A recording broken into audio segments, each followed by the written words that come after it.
사도행전 강해의 44번째 시간 16장 1절에서 5절 내 아들 디모데야라고 하는 제목입니다.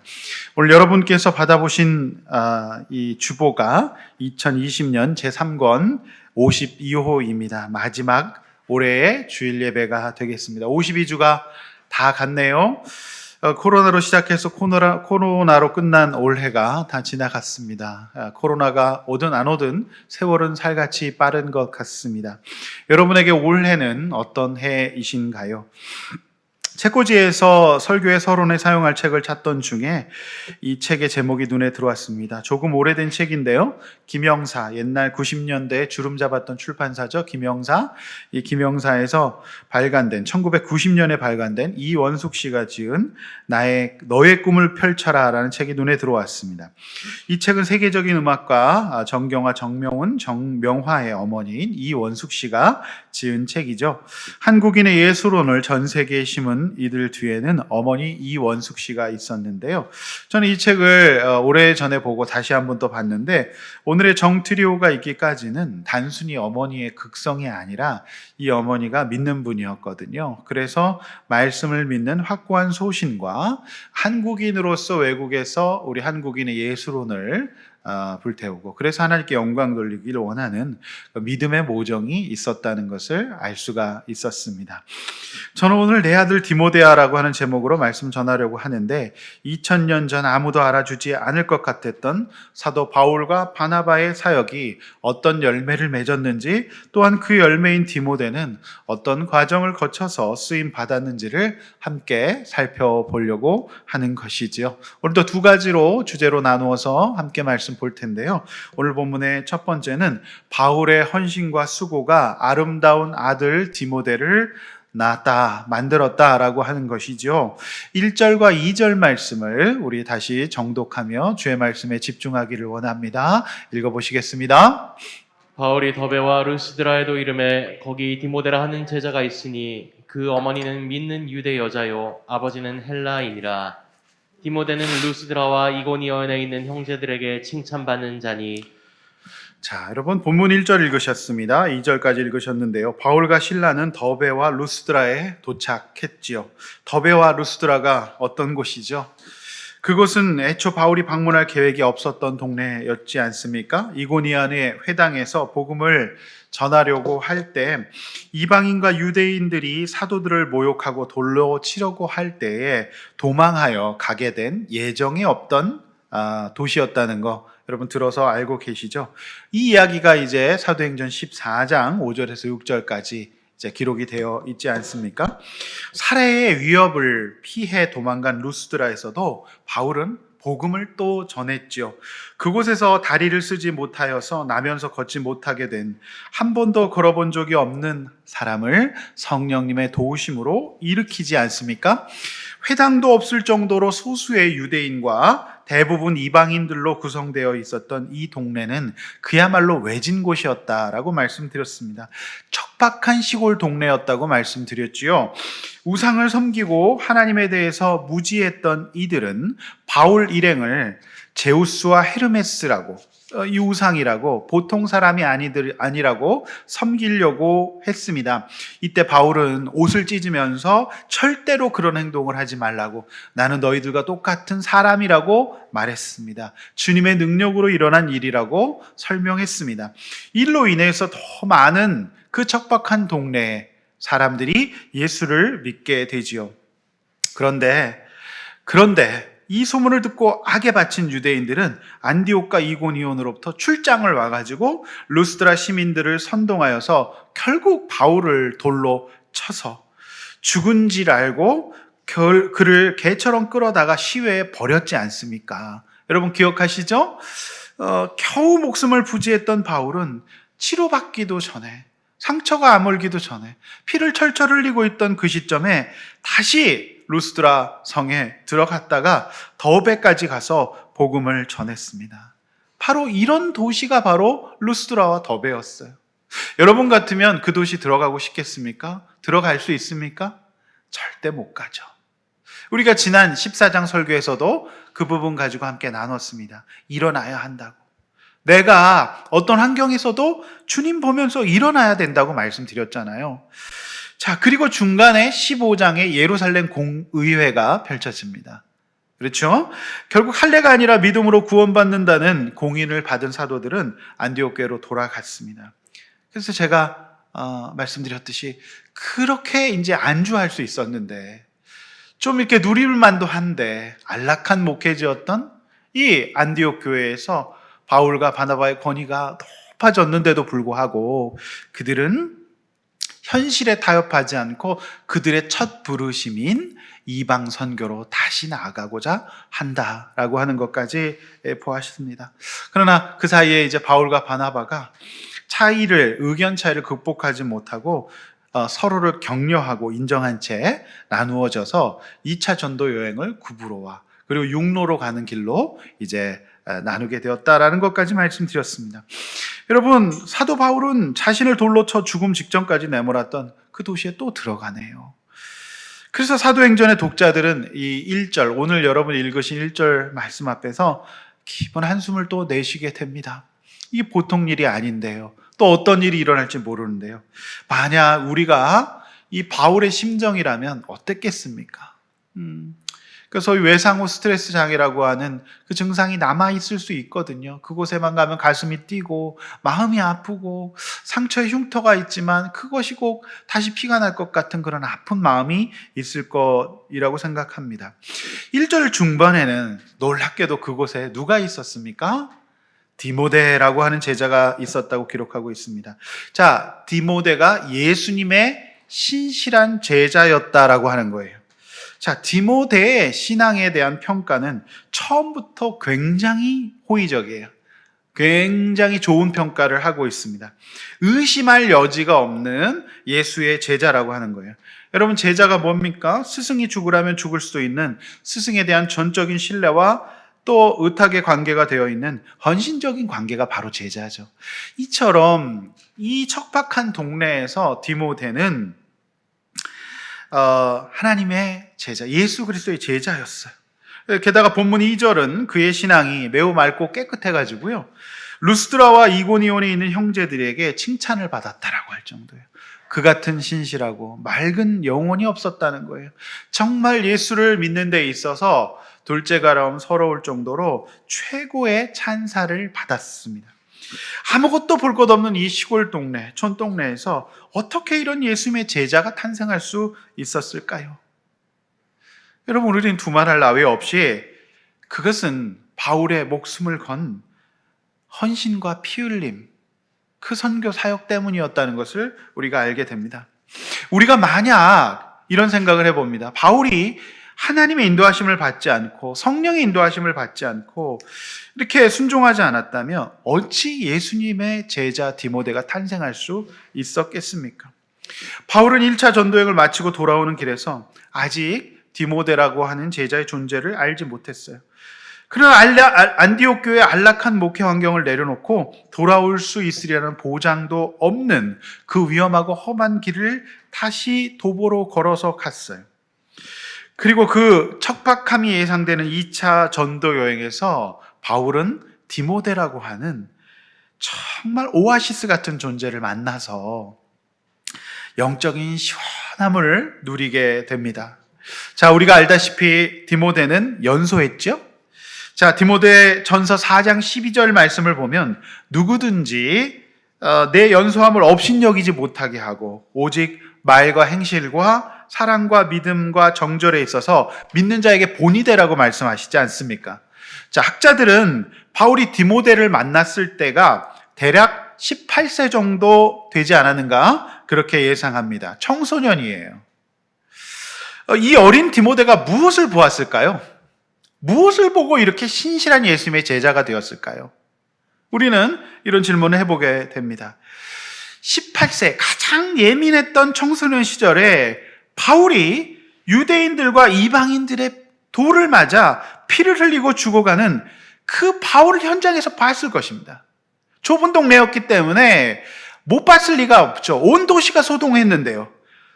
그럼에도 불구하고 다시 일어나 돌을 던진 마을로 돌아와 피를 흘리며 복음을 전했던 그 바울의 성령 충만하고도 무언가 처음 보는 살아있는 눈빛을 보았을 거예요.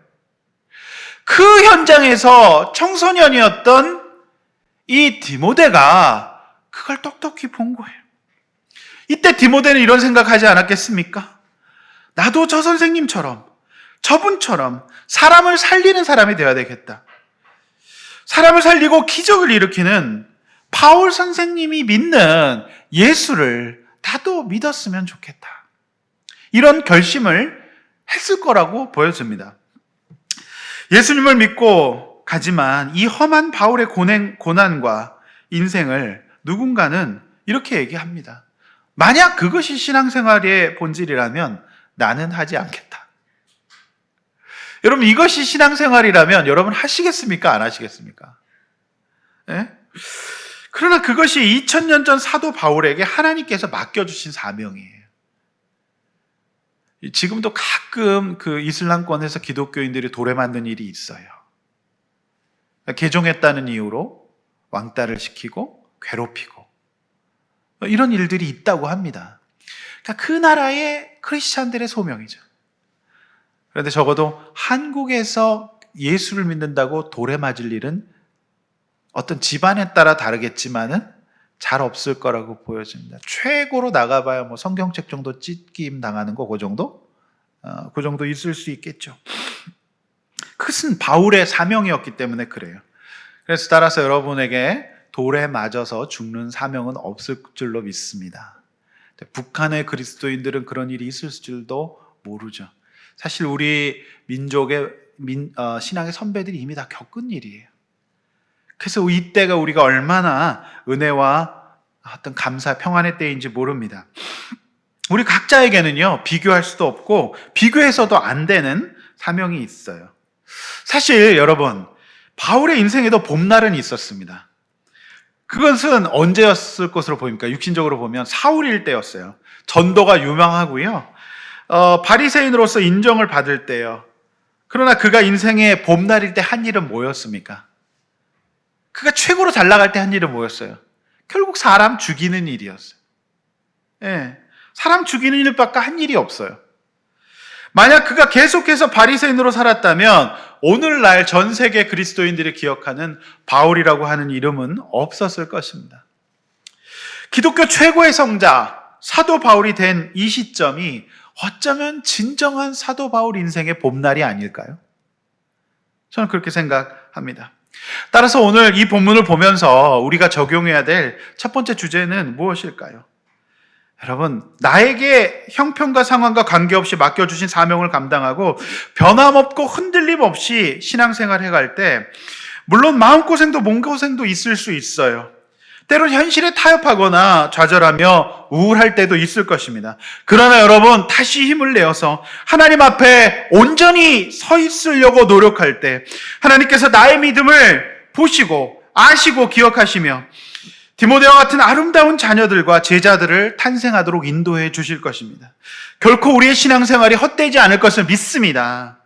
여러분, 저는 이 본문을 보면서 참 정말 예수의 부활보다 어려운 게 교회의 개척에서 살아남는 일이라고 얘기를 해요. 그렇지만 제가 이 본문을 보면서 예배를 준비하며 기도하면서 제가 그런 기도를 했어요. 하나님, 제가 더 수고해야 되는 거 제가 알겠습니다. 그래서 하나님, 제가 더 많이 수고하길 원합니다. 생색내지 않기를 원합니다.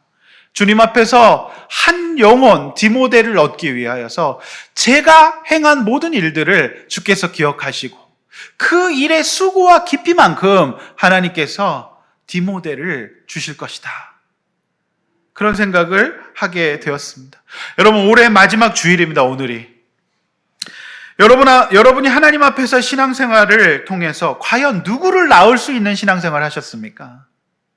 여러분, 정말 거룩하고 순수한 정결한 믿음 갖기 위하여서 올 한 해 어떤 몸부림을 치셨습니까?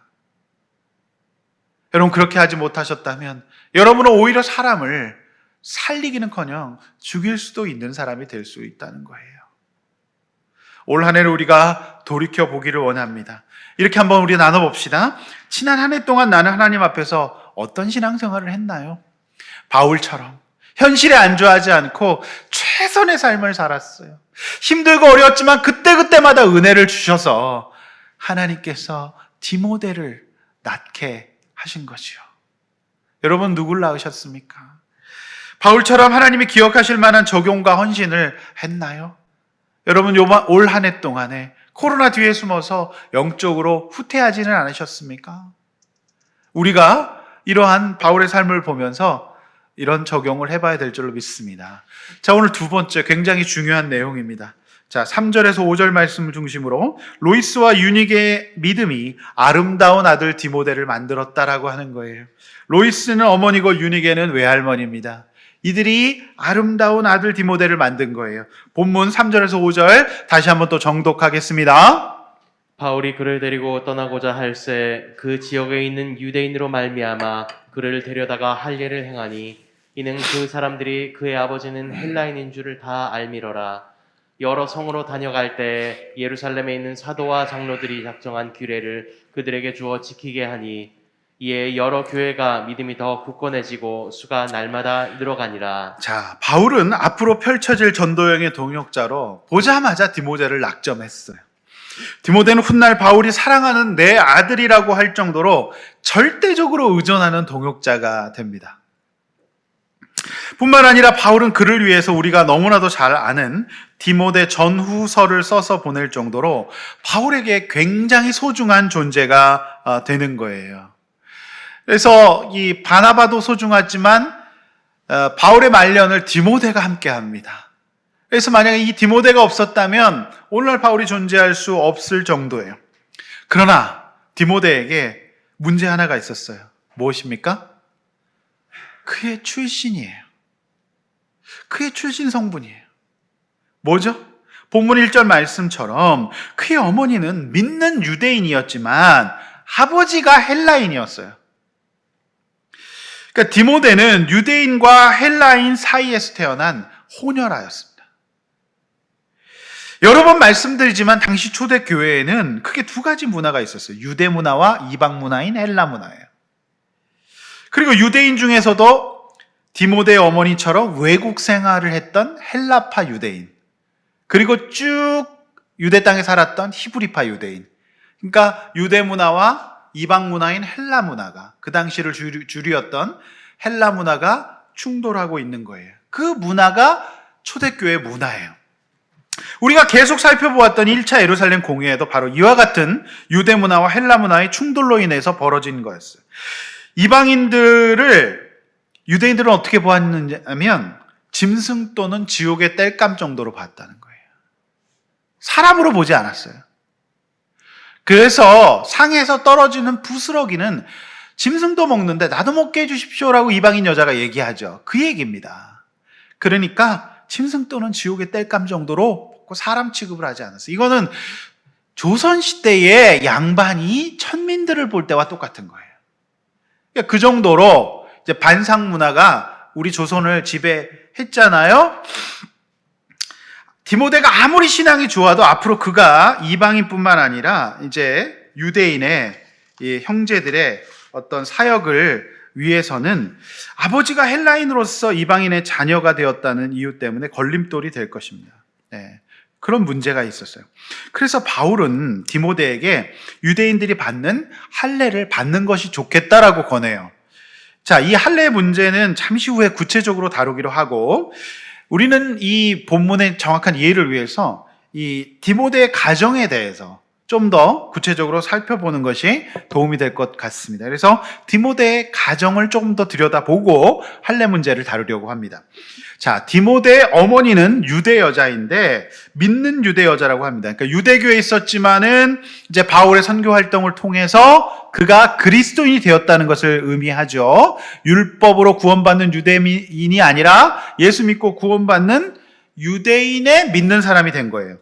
그러나 그녀는 오늘 본문에 이방인과 결혼했다라고 기록하고 있어요. 그렇죠? 지금으로 치면은 불신 결혼이겠죠. 그녀가 왜 이방인과 결혼했는지에 대해 성경은 기록하고 있지 않아요. 워낙 유대인의 숫자가 적고 이방인이 많이 살고 있었던, 회당조차 없었던 이제 가난한 촌동네에 살았던 그녀는 우리가 모르는 어떤 사연이 있었겠죠. 오늘날 교회 다니는 처녀들의 문제는 교회 안에 결혼할 만한 사람이 없다. 그 총각들이 없다 이거잖아요. 그래서 어쩔 수 없이 이제 불신 결혼을 하는 경우도 있지 않습니까? 마치 그랬을 것 같아요. 그러니까 회당도 없는 이 유대인이 작은 이 동네에서 결혼은 해야 되고 혼기는 사서 이제 결혼을 했는데 어쩔 수 없이 헬라인 이방인과 이제 결혼을 한 거죠. 여러분, 결혼이라는 것에는요, 저는 사연이 있다고 봅니다. 그러니까 결혼했을 때 신랑 신부의 환경, 입장, 처지가 다 반영되어서 이루어지는 게 결혼이에요. 사연이 없는 혼인은 없습니다. 여러분, 여러분은 어떤 혼인의 사연을 갖고 계십니까? 여러분, 혼인의 사연이 갖고 계시죠? 혼인에는 사연이 있어요. 그렇게 결혼할 수밖에 없었던 사연이 있다는 거예요. 네. 뭐 세상을 모르고 남자를 모르는 것도 사연이죠. 네. 그래서 이 사연이 있는 거예요. 성경은 기록되어 있지 않지만 이 디모데 어머니가 그렇게 결혼할 수밖에 없었던 사연이 있었겠죠. 우리는 여기서 한 걸음 더 나아가서 디모데에게 바울이 개인적으로 보낸 편지인 디모데후서를 보면 디모데의 가정에 대해서 조금 더 구체적으로 알 수 있습니다. 그래서 우리가 디모데후서 1장 3절에서 6절까지 말씀을 한번 읽어보면 디모데 가정에 대해서 조금 더 구체적으로 들여다볼 수 있습니다. 여러분, 본문 디모데후서 1장 3절에서 7절 같이 한번 읽어보겠습니다. 시작. 내가 밤낮 간구하는 가운데 쉬지 않고 너를 생각하여 청결한 양심으로 조상적부터 섬겨오는 하나님께 감사하고 내 눈물을 생각하여 너 보기를 원함은 내 기쁨이 가득하게 하려 함이니 이는 내 속에 거짓이 없는 믿음이 있음을 생각함이라. 이 믿음은 먼저 내 외조모 로이스와 내 어머니 유니게 속에 있더니 내 속에도 있는 줄 확신하노라. 그러므로 내가 나의 안수함으로 내 속에 있는 하나님의 은혜를 다시 부릴 듯하게 하기 위하여 너로 생각하게 하노니 하나님이 우리에게 주신 것은 두려워하는 마음이 아니요 오직 능력과 사랑과 절제하는 마음이니. 그렇습니다. 자, 디모데 모친의 이름은 뭐죠? 로이스. 자, 외할머니 이름은 뭐죠? 자, 여러분 어머니들, 외할머니들도 이렇게 성경에 기록될 만한 믿음이 있어지기를 축원합니다. 네, 유일하게 어머니와 이 외할머니 이름이 기록되어 있는 이런 본문이에요. 학자들은 이들 모녀가 각기 남편에 대한 기록이 없는 것, 그러니까 이방인들이라는 것 외에는 존재하지 않는 것을 보아서 로이스는 물론 유니게 역시 홀로 사는 사람일 가능성이 많았다. 이제 과부이거나 이제 한부모 가정일 가능성이 많았다라고 보여집니다. 바울이 언급하는 디모데 신앙의 뿌리에서 각각 아버지 얘기가 빠진 것을 보아도 일리가 있는 해석이라고 저도 생각합니다. 여러분, 아버지가 부재했고 외진 이방 땅에서 사연이 있는 결혼을 하여 살아가는 가정이었어요. 그러나 저는 이 대목에서 하나님의 공평하심을 생각합니다. 하나님은 공평하세요. 여러분, 개천에서 용났다는 말이 옛말이라는 사람이 있어요. 사람들이 있죠. 개천에서는 뭐가 난다? 지렁이가 난다라는 뜻이죠. 그러나 저는 꼭 그렇게만 생각하지 않습니다. 여러 가지로 불리하고 하나님 앞에서 쓰임받고 보람 있는 인생을 살기에는 여러모로 조건이 좋아 보이지 않은 이 디모데가 오늘 본문에 등장하고 바로 이런 가정에서도 디모데가 나올 수 있다는 것을 믿으시기를 바랍니다. 할렐루야. 디모데의 어머니 외조모, 어머니 로이스도 그의 외할머니 유니게도 하나님 앞에서 청결하고 거짓 없는 믿음을 가지고 있었어요. 바울은 디모데의 믿음이 어디서 갑자기 떨어진 것이 아니라 그의 어머니와 외할머니로부터 왔다고 분명히 말하고 있습니다. 여러분, 저는 이 점이 우리에게 중요한 묵상의 포인트가 된다고 보여집니다. 사랑하는 성도 여러분, 세상은 나의 처지와 환경을 탓할지도 몰라요. 그러나 오직 만군의 여호와 하나님을 바라보고 하늘의 무뼈를 보고 아기 예수를 찾아온 동방 박사들처럼 땅이 아니라 하늘을 바라보고 하나님의 인도하심을 받아내는 로이스와 유니게가 있는 가정의 자녀들은 결코 실패하지 않을 것입니다. 믿으시기 바랍니다. 지난주에도 말씀드린 바와 같이 바울보다 위대한 사역자는 제 개인적으로 바나바라고 생각합니다. 바나바뿐만 아니라 바울에게 있어서 디모데는 절대로 없어서는 안 되는 소중한 존재예요. 젊은이로서 가장 탁월하게 쓰임을 받은 사람이 바로 디모데라고 하는 거예요. 일찍부터 부르심을 받아 그토록 아름답게 쓰임을 받은 사람은 거의 전무후무합니다. 그래서 여러분 자기 이름으로 된 성경 2권을 소유한 사람이 됐어요. 너무 멋있지 않아요? 여러분의 이름으로 성경이 있으면 어떨 것 같아요?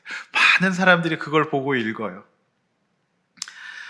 여러분, 저는 우리 모든 성도님들의 가정이 때로는 오늘 디모데처럼 쓰임받기에 걸림돌이 될 수 있을지도 모릅니다. 세상의 기준으로는, 유대인의 기준으로는. 그러나 여러분이 로이스가 되고 유니가가 될 때 주님께서는 여러분의 자녀를 너무 멋지고 아름답고 훌륭하게 사용하실 줄로 믿습니다. 그게 중요한 거예요. 그래서 저는 하나님은 공평하시다고 믿습니다. 할렐루야. 여러분, 사랑하는 성도 여러분, 저는 좀 전에 우리가 읽은 디모데후서 1장 6절의 말씀을 주목합니다. 혼혈하였고 아버지 없이 자랐어요. 아무도 기억해주지 않은 시골 총구석에서 자란 디모데이지만 하나님은 그의 어머니와 그의 외할머니 때문에 그것이 그대로 물림받아서 청결하고 신실한 믿음의 한 청년, 한 자녀를 보셨던 거예요. 하나님은 유니게와 로이스를 보셨어요. 그리고 그 자녀의 믿음도 보셨어요. 아직 이렇다 할 은사를 발견하지 못한 디모데를 사도 바울의 목숨을 건 2차 전도여행에서 만나게 하십니다. 바울은 디모데를 처음 보았을 때부터 알았어요. 누구도 발견하지 못했던 그 디모데 안에 보석 같은 은사가 있다는 것을 알았어요. 비록 어리고 다듬어지지 않았지만 우리 디모데 안에 있는 원석을 알아보았던 거죠. 저도 우리 청소년들, 우리 청년들 안에 있는 원석이 보일 때가 있어요. 다듬어지지 않았고 은사가 확인되지는 않았지만 그들을 볼 때마다 소중하고 귀해요. 여러분, 디모데는 바울을 만남으로써 그 안에 있었던 은사가 활활 타오르게 됩니다. 저도 그 사역을 해왔고 할 것이며 앞으로도 그렇게 우리 모든 자녀들의 은사가 타오르도록 도울 것입니다. 별로 안 기쁘십니까? 별로 안 든든하십니까? 바울이 했던 일이 그 일이에요. 비록 그가 아직 어리고 연약하여 두려워하는 마음이 있을지라도 바울은 하나님이 주신 능력과 사랑과 절제하는 마음으로 그 누구보다도 훌륭한 목회자로, 훌륭한 쓰임받는 사람으로 디모데를 세워주었어요. 제가 학생들과 캠핑을 가끔 합니다. 그래서 불일 듯 하게 한다는 말이 무엇인지 저는 누구보다도 잘 알고 있습니다.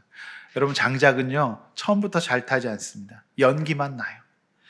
그러나 위치를 잘 조정하고 불쏘시개를 잘 쓰고 바람이 들어갈 자리만 잘 만들어주면 불은 반드시 일어납니다. 활활 타오릅니다. 그래서 썩어버릴 수밖에 없었던 나무도 다른 사람들을 따뜻하게 해주고 다른 사람이 먹고 살 수 있는 음식을 만들어주는 소중한 장작의 역할을 하는 거죠. 제가 요즘에 재밌게 읽고 있는 책이 있어요. 지난주에도 인용한 바 있는 아비투스라고 하는 책이에요. 이 책이 이제 교보 인문 분야의 베스트 6위에 올라와 있더라고요. 이제 말씀드렸죠. 아비투스란 인간이 성장하는 데 필요한 심리, 문화, 지식, 경제, 신체, 언어 이런 조건들을 말하고 있어요. 그러니까 당연히 나면서부터 좋은 환경에서 태어난 아이들이 유리하겠죠. 그러나 여러분, 이 책의 저자는 예외도 있다라고 얘기해요. 예외가 있다. 그 예외가 무엇이냐? 최악의 조건에서도 최선의 삶을 사는 사람들이 있는데 그것은 자신의 출신 배경의 불리함을 구체적으로 고민하고 당면한 문제의 해결을 마음의 의지를 갖고 해결해 나가는 사람들이 있다는 거예요. 그러면 좋지 않은 여건에 있어서도 좋은 여건에 있는 사람들을 넘어설 수 있는 그런 사람들이 생긴다. 예외는 있다라고 말하고 있는 거예요. 저는 그런 면에서 디모데는 여러모로 불리한 환경이었어요. 그러나 예수님을 만나 제자가 되었어요. 그리고 그를 돕는 멘토 바울을 만났죠. 그 옆에 바울이 있었어요. 영적인 지도자가 있었어요. 무엇보다도 그의 어머니의 신앙과 그 외할머니의 청결한 신앙이 그를 모든 불리한 상황에서 뛰어넘을 수 있는 탁월한 아이로 만들었다는 것이죠. 너무너무 귀하게 쓰임받는 아이로 만든 거예요. 디모데의 활약이 눈부십니다. 바울 서신에 얼마나 고마웠으면, 얼마나 사랑했으면 그 아이의 이름으로 바울이 성경을 기록해서 보냈겠습니까? 그 정도로 탁월하게 쓰임받았던 아이예요. 조건이 좋지 않았지만 모든 것을 뛰어넘는 아이가 될 수 있었어요. 무엇 때문입니까? 여러분, 바울을 만난 것, 그리고 그 어머니의 정말 깨어있는 믿음이었어요. 사연이 있었지만. 저는 우리 어머니들이 디모데를 낳는 어머니가 되기를 원합니다. 디모데는 행복했어요. 디모데는 하나님 앞에 사람을 살리는 일을 했어요. 너무 잘 쓰임 받았어요. 사람들을 가르쳤어요. 그가 위축되어 있었겠죠. 이방인이라고. 아버지가 이방인이라고. 사회적인 약자였어요. 그러나 그가 그의 어머니의 신앙, 그리고 그의 외할머니의 신앙, 그리고 바울이라고 하는 이제 어떤 그 멘토를 만나서 그가 정말 그 안에 탤런트, 그 안에 은사가 마음껏 발휘되고 있는 것을 볼 수 있습니다. 여러분, 사람은 무엇으로 변할까요? 세상의 교육학과 심리학은 그 아이의 마음이 바뀌어야 되고 그 아이를 정서적으로 지지하고 잘 도와줘야 된다고 얘기해요. 그리고 무엇보다도 최선을 다해 공부하고 지식을 쌓으면 전문인이 될 수 있다고 얘기해요. 그러나 그건 거기까지예요. 그러나 저는 이 대목에서 반드시 있어야 되는 것이 그 아이가 하나님을 만나는 것, 그리고 우리 부모님들이 그 아이에게 믿음의 유산을 남겨주는 것, 즉 신앙이 그 속에 있을 때 그 아이가 변화되고 쓰임받을 수 있다는 사실이에요. 여러분, 오늘 예배 때 여러분의 자녀의 예배드리는 태도는 어떠신가요? 지금 마음껏 졸고 있지 않나요? 여러분, 제가 토요일마다 자녀들에게 얘기합니다. 토요일은 일찍 자라고. 근데 토요일 날 늦게까지 게임하고 잠을 자지 않고 텔레비전 보면 여러분 졸릴 수밖에 없어요. 제가 이야기를 하고 있는데도 조는 아이들이 있을 겁니다. 그래서 무슨 얘기를 하는지 몰라요. 자, 깨우십시오. 자, 깨우십시오.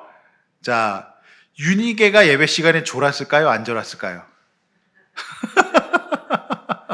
절대 졸지 않았어요. 절대 깨어 있었습니다.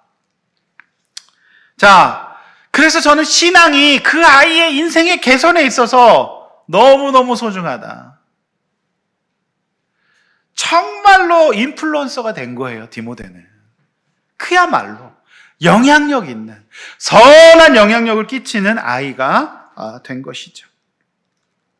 저는 우리 아룰란 공동체에도 장차 하나님 앞에 최고로 보람되고 최선의 쓰임을 받아서 인류가 기억하는, 또 동네에서 기억하는 그런 디모데가 나올 줄로 믿습니다.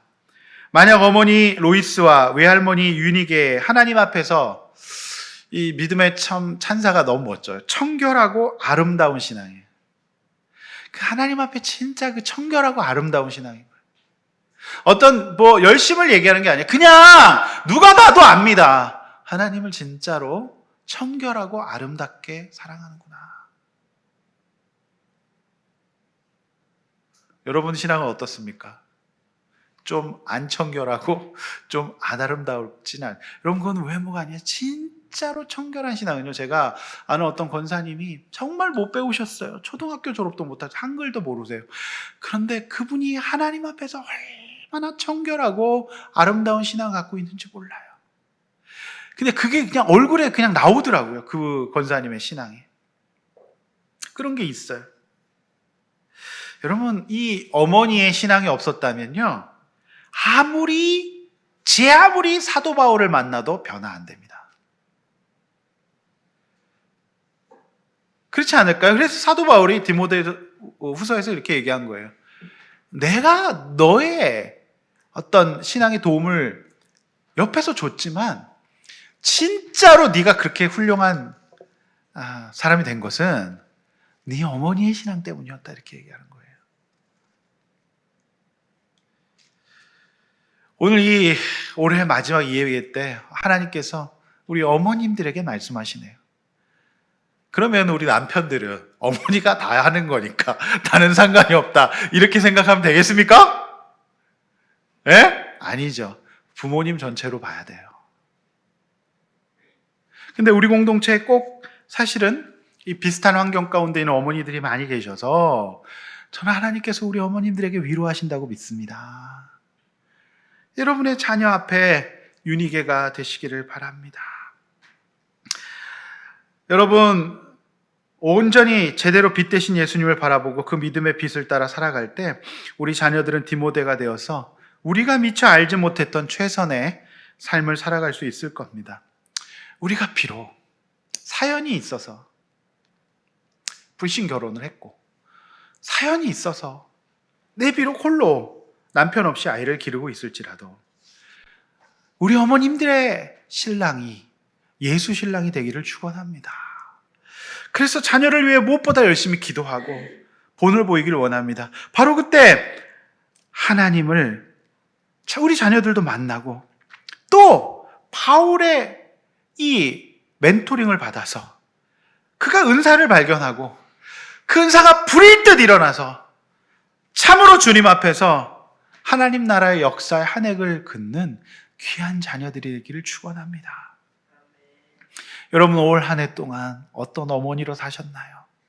여러분, 무엇을 보여주셨나요? 자, 우리는 이제 할례의 문제를 살펴봐야 합니다. 본문 3절입니다. 이 할례는 구원의 조건으로서의 할례가 아니에요. 바울이 변한 것이 아니에요. 바울이 믿음으로 구원 얻는다고 해놓고 오늘 느닷없이 왜 할례를 받게 하냐? 바울이 그 믿음으로 구원받는다는 입장을 바꾼 것일까? 그렇게 의문을 가질 수 있습니다. 그러셨습니까? 네, 별로 안 그러셨던 것 같은데 본문을 거듭 읽으면 그런 생각이 들잖아요. 왜 바울이 이거 할례 받으라고 하지? 그러나 다만 바울이 디모데에게 할례를 권한 것은 이미 그가 확실한 믿음을 가지고 있으므로, 너무 확실한 믿음을 갖고 있어요. 제자예요. 그런데 앞으로 세상의 반을 차지하고 있는 유대인들을 위한 사역을 하기 위해서, 또 유대인들이 그의 아버지가 헬라인, 이방인이라는 것을 알고 있잖아요. 그렇죠? 그렇기 때문에 그 유대인들에게 거친 것이 되지 않기 위하여서 맞춰줘도 된다라고 본 거예요.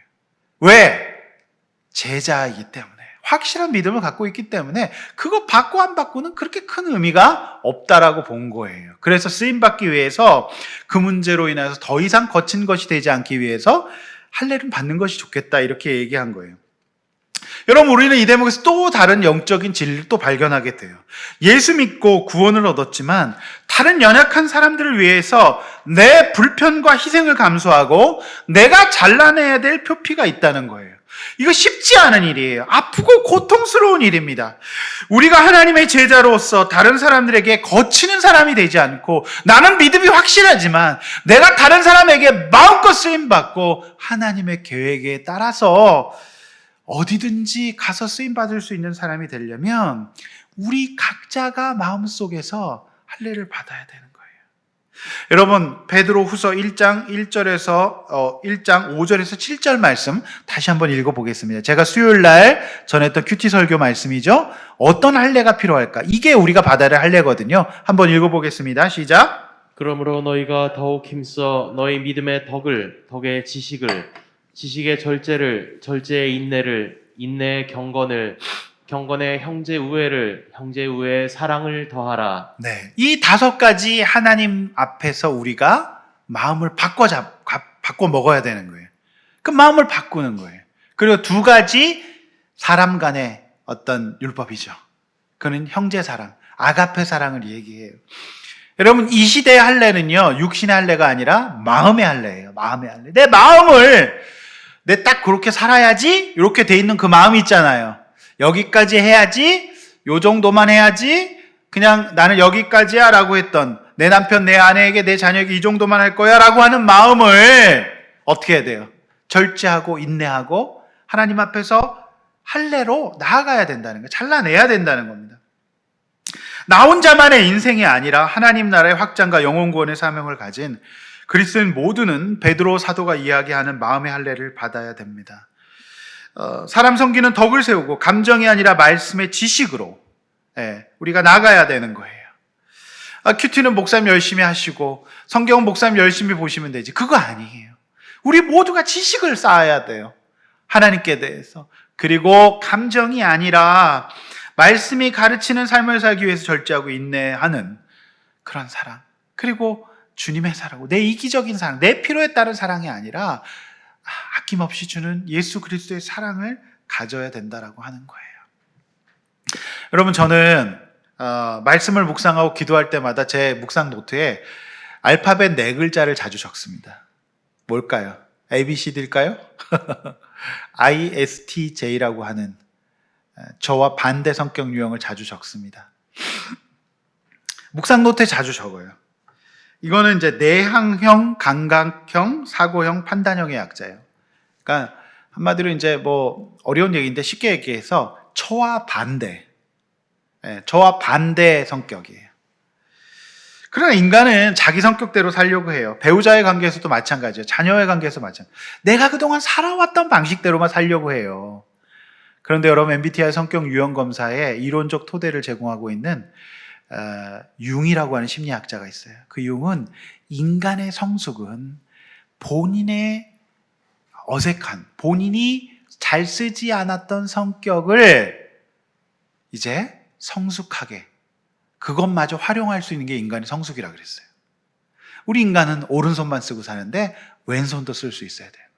그래서 반대로 자꾸 해봐야 되는 거예요. 카톡 왔습니다. 이것이 제가 받아야 될 마음의 할례입니다. 마음의 할례는 예배 때 핸드폰을 무음으로 두는 겁니다. 쭉 소리 나게 써왔는데 이제 예배 때 소리를 바꿔야 되는 마음의 할례를 받아야 되는 거예요. 그렇지 않습니까? 근데 이게 쉽지 않아요. 그동안 살아왔던 편하고 익숙한 방식으로만 살기를 원하죠. 그렇지 않습니까? 그래서 저는 좀 더 말수를 줄이고 좀 더 꼼꼼하며 좀 더 감정이 아니라 생각을 하며 좀 더 일관성 있게 가는 것이 제 마음의 할례예요. 제 마음의 할례예요. 그래서 저는 결혼을 때 저희 아내, 제가 연애를 하면 항상 성격 검사를 해서 저와 같은 유형이면 헤어집니다. 저와 반대 유형을 결혼 배우자로 선택한 거예요. 여러분 봐도 저희 집사람과 제가 반대지 않습니까? 그래서 저희 딸이 어제 그러더라고요. 아빠, 엄마랑 아빠랑 잘 안 맞는 것 같아. 그래서 제가 이렇게 얘기했어요. 아빠는 엄마랑 반대기 때문에 결혼한 거야. 잘 생각해봐라, 요한아. 아빠가 만약에 반대인 엄마가 없었다면 아빠가 하고 싶은 대로 또 아빠가 살아왔던 방식대로만 살아가겠지. 결혼은 서로의 성숙을 위해서 하는 거야.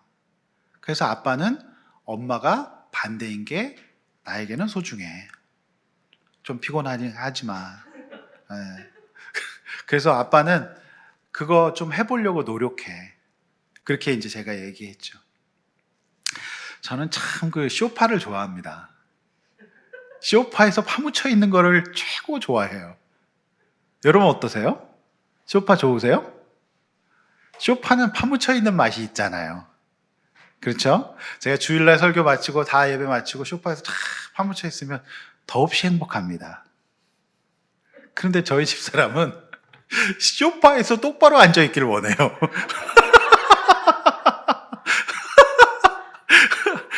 이게 이제 이 모습이 저희 어떤 굉장히 상징적인 모습이에요. 그렇죠? 쇼파에서 파묻혀 있는 사람, 똑바로 앉아 있는 사람. 저희 집사람 늘 정돈된 걸 원하고 정리된 걸 원하죠.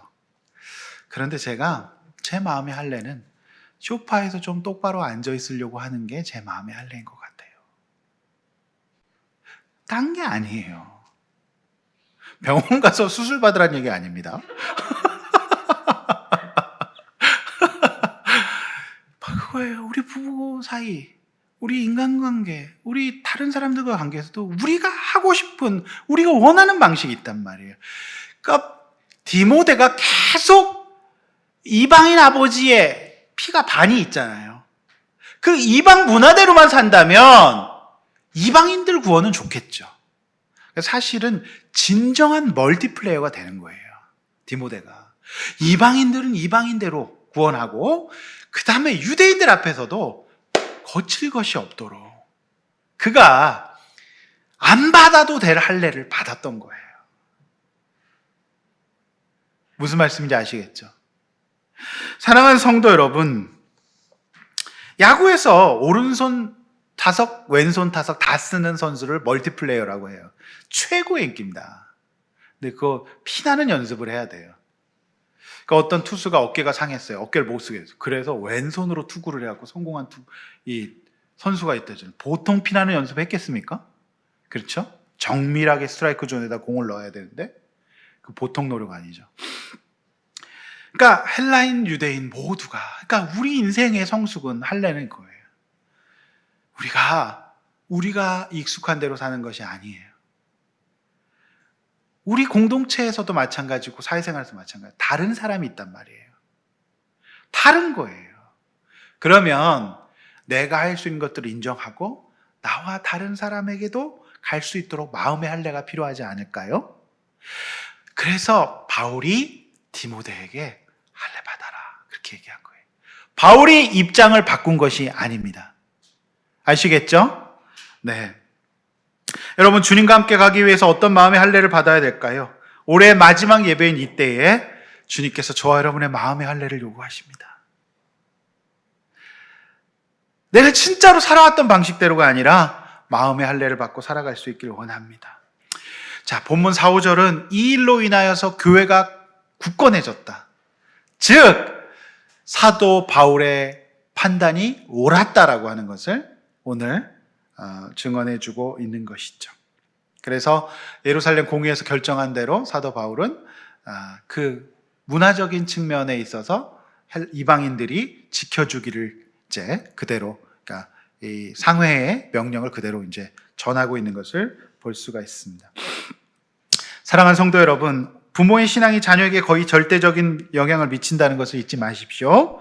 여러분의 하루하루 말씀 묵상과 기도 그리고 예배, 다른 사람들을 섬기는 모습이 여러분들을 자녀의 미래를 결정한다는 것을 잊지 마십시오. 예. 여러분이 하나님 앞에서 온전히 서 있을 때 자녀들의 은사는 불일 듯 일어날 것입니다. 현실에 안주하지 말고 날마다 마음의 할례를 통해서 하나님께서 쓰시고자 하실 때 쓰임받는 아름다운 성도 되기를 축원합니다. 아멘.